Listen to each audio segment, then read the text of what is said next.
it is not acceptable yung answer bakit kailangan ng 48 hours. Please speak very clearly to us. Today lang kayo nag-order. Kasi may hearing today. Sige, pagbibigyan kita hanggang Sunday. Pag Sunday morning, meron pa pong mga games sa mga e-wallet, sir. Iko-contempt ka namin. Sinasabi nila ngayon dito, Mr. Chair, ang problema yung pong mga illegal. Bakit hindi po nyo puntahan ng mga platforms, Mr. Pagcor? Senator Cayetano? Thank you, Mr. Chairman. Before I ask Pagcor, 2 or 3 points lang. Deputy Governor, can you clarify? Sabi niyo kanina kay Senator Marcoleta, may order na kayo na tanggalin yung links. Yes, Your Honor. So, hindi sumusunod sa inyo. Do you have GCash? Yes, Your Honor. I-open nyo yung GCash mo ngayon. Nandiyan pa huli yung link. We gave them 48 hours, So- Your Honor, to take down the links. When did you order, Deputy Governor? Today, Your Honor. So, can you please, I know, sir, sa banking, very conservative, you have a very good reputation. Pero please speak very clearly to us. Diba? What you did on July 25, nag-circulate kayo ng proposal sa mga e-wallet at hinintay nyo pa yung kanilang reply. Tapos today lang kayo nag-order. Kasi may hearing today. Your Honor, if I may. Hindi, kasi ang sagot nyo kay Senator Marcoleta, kulang na lang pumalakpak ako eh. Papalakpak kasi dapat talaga ako kasi at least umaksyon kayo kaagad. Kasi yung governor nyo, ang ganda ng statement, dapat daw mahigpit. Pero wala namang aksyon. You know, I will go to, I will stop there, Deputy Governor. But be very clear here kasi hindi lokohan tong hearing na to eh. Diba? Sana sinabi yung kanina, sir, it took us time and everything, but we're giving them 48 hours. Eh sinabi nyo, hindi, you ordered them na eh. Pag binuksan mo ngayon, meron eh. Hindi po ba? Seryoso, pinag-uusapan natin eh. Lokohan ba to? So please, sir, di ba, ano lang, konting pagiging forthright naman at konting ano tayo pag nag-uusap dito, di ba? Ang Pagcor mahirapan sumagot kasi trabaho nila magnegosyo ng ano eh, ng gaming eh. That's why, di ba, we'll allow them to ano, but you get my point, sir. Okay, so 48 hours makakaasa kami na tanggal na lahat. Yes, Your Honor. Why do they need 48 hours? Isn't that instant naman? DICT, pag sinabi ko today, tanggalin nyo yan, hindi kaya ng technical ng mga e-wallets yun? So ano, balato muna, 2 more days? With the permission of our Secretary, Mr. Chair. Yes or no lang, sir? Para Yes, it can be done right away, Mr. Chair. So sir, why do we give them 48 hours pa? Kung sure naman kayo. So kung may mamatay ng 48 hours kasi nalulundon, okay lang sa atin o sayang kita? Your Honor. Hindi ko naintindihan eh. Kasi binigyan nyo since, it's August 14 eh. Binigyan nyo since July 5. You know, if you call them into the room, you are the central bank eh. So, I'm sorry, Mr. Chairman, I'm just talking in terms of from the Committee on Banks, di ba? I was briefed. Conservative, these are gentlemen, etc. But if you called everyone into the room on July 5 and everyone pumayag, the next day, July 26, wala. You come here in the day of the hearing, you know all of the cameras are here, representing the central bank, telling Senator Marcoleta, wala nang links, then nung tinignan ko meron, then we're giving them 48 hours na hindi naman nila kailangan ng 48 hours. Bakit po? Bakit tayo ganun? Your Honor, we gave them sufficient time for all of them to... Sir, the ICT just said now, they can do it instantly. Wala kayong technical people sa central bank? Kayo nagre-regulate ng e-wallets eh. Or sayang yung kita nung 2 days? Your Honor, it's because of that reason to give them time to take them down, lahat sila, and also to give adequate or prompt information to the public. So for Sir, number 1, July 25 pa yung memo nyo. At pumayag sila. So alam na nila. So naghahanda na sila. Number 2, the public sila nga ang biktima eh. Sila ang biktima. Why do they need to notice na kung gusto nilang sugal, they can do it otherwise, but they do not go to the link. Anyway, I'm taking up too much time, but sir, please, I look forward to working with you. I'm sorry, ikaw yung nandito in the central bank, pero central bank is one of the most respected institution na may political will dito. Ang monetary board is independent. So, pag sinabi yung decisive yung action, decisive tayo. Yeah. Sir, may I move to PAGCOR? First of all, may I start by thanking you na meron know your customer. Senator Cayetano, pabalikan ko lang po si BSP. Kailan mo magtatapos itong 48 hours? It starts from today. Kailangan po matatapos. Anong araw po yan?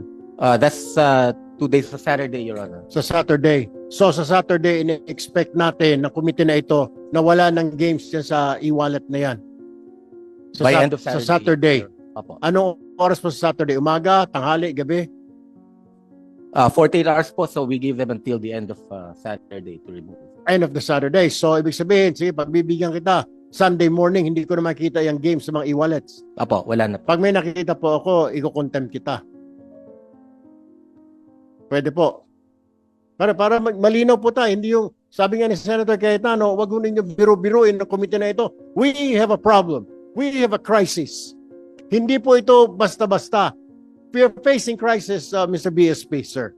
And when you say, Saturday po, huling oras na Saturday, sige, pagbibigyan kita hanggang Sunday. Pag Sunday morning, meron pa pong mga games sa mga e-wallet, sir, iko-contempt ka namin. Yes, Your Honor. And we'll also take, we will sanction also the concerned BSP. Mr. Chairman, if I may, Mr. Chairman, if I may, just very short, Mr. Chairman. Right. Thank you, Mr. Chairman. I would respectfully object, Mr. Chairman, to that statements made by Central Bank in saying that they need time 48 hours to take it down, while we heard from ASEC Paraiso a while ago that they can do it right away. I just don't get it, Mr. Chairman. Forgive me, Your Honors, my dear colleagues. It is not acceptable yung answer bakit kailangan ng 48 hours. We wanted to protect the public eh. Namamatay na nga yung mga tao eh. Numbers don't lie. These facts, these reports, ang dami pang hindi nare-report, Mr. Chairman. Kausap ko lang yung isang governor sa isang probinsya dito sa Pilipinas. Sabi niya, halos araw-araw may nagpapakamatay dito, pare. Bakit di natin ma-stop?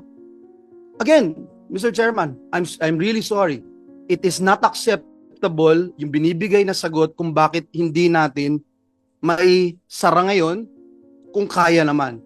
Ngayon, if there's another answer, Mr. Chairman, that would convince this representation na bigyan pa rin ng 24 hours, sige ho, I will agree. But right now, the answers being given to us, Mr. Chairman, hindi ho acceptable. Sorry. Thank you. Mr. Chairman. Thank you, Senator Villanueva. Yes. Sandali lang po, Mr. Chairman. We'd like to clarify the statement of the BSP representative because very important po yan. Is your statement is within 48 hours, you will ban the apps on the e-wallets or you will ban e-wallets to be utilized by these gambling operators? That's two different things, ha? Kasi yung apps, tanggal lang yan. Ibig sabihin, walang advertising. Pag punta mo sa GCash, sa PayMaya, hindi na lalabas yun. Pero iba yan sa pinagbabawal nyo ng paggamit ng e-wallets sa pagbayad ditong gaming na ito. Let's clarify that. If you're saying the latter, which is to ban, then I am with you, I support you, and I congratulate you if you can do that within 48 hours. So let us clarify, Mr. Chairman, ano ba talaga? Yung pagtanggal lang ng advertising apps sa e-wallets or pagtanggal talaga ng e-wallets sa paggamit sa pagpusta dito mga games na ito? Mr. Chair, go ahead. Dito kay BSP, kay Governor. What's your name, sir? Mamerto Tangonan, Your Honor. Ba't kinakailangan pa ng isang araw na palugit? 48, ba't kinakailangan pa ng 48 hours? Eh sabi nga na dito, isang pindot lang yan, tapos nawala na yung apps na yan. Ba't kinakailangan palugit? Para marami pang pwedeng tumaya? Para meron pang mga kukuha ng porsyento sa mga taya na yun? Mr. Chair,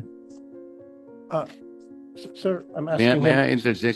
Sir, excuse me. I want him to answer my question. Senator Rafi finish first. I want him to answer my question, Senator. Pakisagot lang po yung tanong ko. Ba't kinakailangan ng 48 hours na pwede naman gawin agad-agad? Tulad nga sinabi ni Senator Villanueva and Senator Migs. Nagtataka lang kami. At si Erwin nga nagsabi, pag hindi mo makagawa yan in 48 hours, iko-contempt ka. Pakipaliwanag. Okay, mabilis lang. Anong proseso ba dapat ang ginagawa para ito ay tuloy na matanggal? So, Mr. Yung pinag-usapan Your natin. Honor, Your Honor, we provided 48 hours because one, as I've mentioned earlier, we want to give time to the BSP supervised institutions to take down those in-app links and icons to the online gambling sites. The other reason, Your Honor, is so that we will also provide time for the customers, for the consumers, to withdraw their funds from the online gaming account once they learn that we are already removing the links from the BSI mobile payment applications and websites, Mr. Chair. So within that time, for consumers who may want to take their money out from their online gambling accounts, they may do so, Mr. Chairman. Fine, Mr. Chairman, just to clarify. So what the gentleman from the BSP is saying is bawal na gamitin ang e-wallets for online gambling. We need a categorical statement from you. Bawal or tinatanggal mo lang yung app or bawal na? We're removing the in-app links po from the Not the use. websites. Not the use. Because what happens now if they want to go into a scatter or whatever game and it says there how to pay using Paymaya, GCash, nandun pa yun. So are you telling us you're just taking out the app but you're not taking out the use, being able to use that app, wallet to pay the account? Yan ang importante, sir, Mr. Chairman. Mahalaga yun, malaman ng taong bayan. So what is your answer before I will just ask my colleagues? This is very important. Are we going to ban now the e-wallets from being utilized for online gambling payments?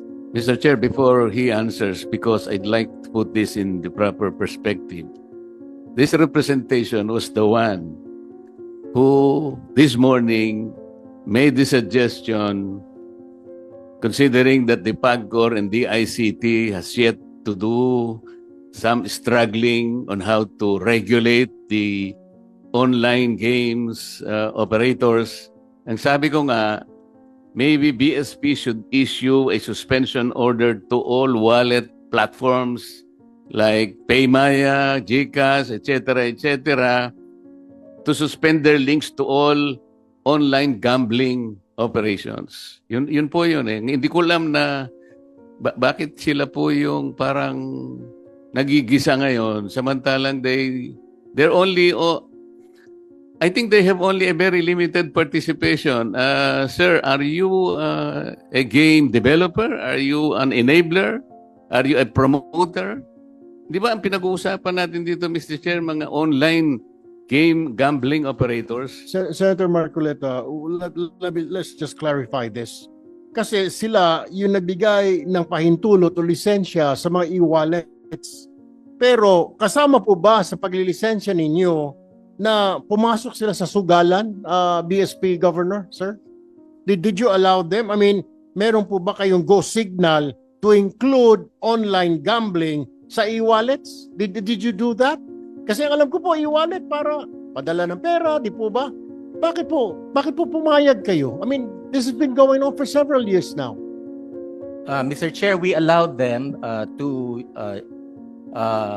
send funds or to remit funds to legal and Kaya po, bilisan na po natin. Pinayagan nyo ba sila na maglagay ng gambling? Pinayagan po ninyo? given that Yes or no, sir? Yes or no? Did you? Did you or did you not? Para malinaw po tayo. May katanungan po, Senator Marcoleta. Magtatanong pa po, Senator Cayetano, di pa po kami tapos sa PAGCOR. Just Hindi. answer yes or no. Pinayagan nyo ba? Sandali po, hindi pa nasasagot muna yung tanong ko eh. Ay, kayo muna sa magot sa tanong ko. Kayo po ba ay game developer? Kayo ay enabler, promoter, and marketer ng online games? Kasi Hindi po. Mr. Chair, parang sila ngayon ang nagigisa eh. That's why I'd like to point out, ano po ba yung limited participation ninyo eh? Kasi ang PAGCOR po ang merong regulatory powers dito eh. Bakit hindi sila yung mauna na mag-regulate? Bakit po yung GCash ang dinidiin natin? Parang nakikita ko, we're all barking on the wrong tree. I just made a suggestion this morning but I did not expect na sila yung gigisahin natin. Hindi po sila yung operator eh. Ang kanila, sa akin pong pagkakaunawa, the participation of GCash occurs only at the point where lawful payment facilitation is performed. And GCash has employed stringent regulatory and compliance control. So, bakit sila yung receiving end? Ito lang naman ang punto. Let us be very reasonable here. Don't be harsh on anybody. Yung PAGCOR ang uunahin natin dito. Sila yung nag-breakdown ng regulation. If they cannot regulate their own accredited and approved online game operators, at sinasabi nila ngayon dito, Mr. Chair, ang problema yung pong mga illegal, bakit hindi po nyo puntahan ng mga platforms, Mr. PAGCOR? Eh, ang mga platforms, kabisado naman natin kung sino-sino sila. Ito yung Google Pay. Ito yung Amazon. Ito yung Facebook. Ito yung Twitter. Can you not go to them in the first place with the help of DICT? Doon kayo magsimula. That's the first layer. And then go back to your legal or illegal. Tingnan nyo kung meron silang KYC measures to protect the public. Why are we frying the e-wallet? Wala po akong nakikitang participation nila sa e-gambling or whatever. Yes, but they are the conduit to But online for gambling. the Without- record, walang for the online- record, hindi I makapag- was the one who pwede suggested. Hindi po pwedeng magtaya yung mga bata kung wala yung... Kaya nga po, ang sinasabi ko, i-suspend nila. Tapos na yun. Pag sinuspend nila lahat, yung link, so wala na pong magbabayad. Mr. At the Chairman. very least, merong provisional tayong nagawa ngayon. May provisional measure that we have done. But let us not naman fry people. Let me answer. Mr. Chair. Bakit nag-isa? Yeah. Senator Let me, Cayetano, then with your Senator permission, dahil ako Ontiveros. ako po yung medyo minitulo. First and foremost, tama po, Senator Marcoleta, ikaw nag-suggest. Ang kasalanan ko, I take all of your suggestions seriously. Na-offend lang po ako na sinagot kasi na wala na yan, wala nang links. Samantalang nung inon ko yung phone ng aking staff, meron pa rin link. And because nga, I found it lack of political will na July 5, kinonsulta pa rather than then. Secondly, sir, the thing is, I have received information, complaints from very, very reliable, in fact, players to, that yung ibang e-wallets, hindi ko sasabihin kung sino, later on, kasi imbitahin naman ni Chairman Tulfo, sinabi niya kanina, that pati sa illegal, ginagamit yung e-wallets at kulang ang ginagawa nila. Ang PAGCOR does not regulate the e-wallets. It is central bank. Having said that, it is a bigger problem. So anyway, we'll leave it there and we will go now to PAGCOR. So with that, pasensya ka na, Senator Marcoleta. We're not passing the blame to central bank, but we're sharing the blame with I share the blame with all of you. Dapat talaga nung pinasa yung PAGCOR law, tinanggal kasi dito sa Senate yung yung internet. Nakaban yun talaga nung 2007 law. 'Di ba? Kaya hindi ko masisi si Chairman Al kasi wala sa batas ngayon na bawal ang internet. Nilalagay namin ni Joel Villanueva yun sa pero tinanggal dito sa Senate. Anyway, Mr. Chairman, if I may just very quickly, no? And I share the sentiments of my dear colleague Senator Alan Cayetano. In fact, every time we talk about PAGCOR's charter, Section 10 of PD 1869, yung PAGCOR charter as amended gives PAGCOR authority to operate and license gambling casinos, gambling clubs, and other similar recreation or amusement places, gaming pools. Wala dito yung online di ba? Hindi natin na yan. But No, I will go to that tayo later. sa House, nilagay natin yon. I remember Sa that. BICAM, natanggal dito sa Yes. Senate. But at that Yes. time, hindi pa naman natin alam yung Yes. apps, hindi pa Yes. natin alam yung Paymaya, Yes. GCash. I remember that, Senator Cayetano. And just to put on record, Mr. Chairman, just like Senator Marcoleta, I share the same thing. I have nothing against e-wallets, etc. It's just that ginagamit sila eh. But it appears that na hindi nagagawa ng regulating body yung dapat niyang gawin. Kanina, uminit din yung ulo ko dahil hindi ko po alam, and I'd like to put this on record because I didn't know these mechanisms, no? Yung for example, naglagay na pala ng pera yung mga kababayan natin. Hindi ko alam yun eh. So ngayon ko lang ho narinig. Have I heard it kanina? Kaya may 48 hours. Hindi ako sasamaan loob eh. Now that you mentioned it, para maprotektahan na yung mga naglagay at makalabas sila, then I understand and I will share now the position of the chair. Yes. Na Senator bigyan sila Riza's bill time pa. So actually, just put that on record, Mr. Chair. yes, Thank you. Senator Riza's bill actually includes the ban. So tama yung tanong po ni Senator Migs na, sir, when will the central bank decide whether on your own, under the law, you can do that now eh, will you ban the use of e-wallets for gaming? Kasi Mr. Chair. Yeah, go ahead.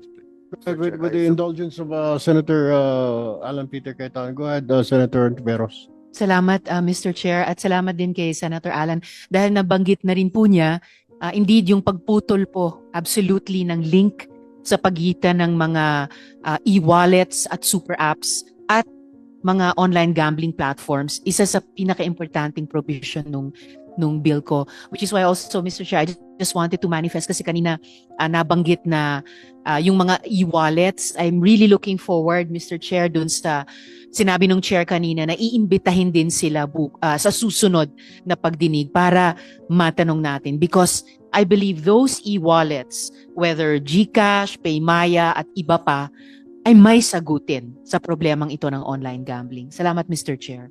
Thank you, Senator Tiveros. Go ahead, Senator Cayetano. Mamaya kasi, Mr. Chair, I will show, and yun doon ako papunta sa question ko kay Chairman Al, na sa isabong kasi nakita din natin yung difference ng may betting station at saka yung nagagamit yung e-wallets. So I'm not pressuring the central bank, sir. It's just sinusundan ko lang yung question ni Senator Migs. Have you decided or it's still under consideration whether ipagpabawal ang paggamit ng e-wallet? And let me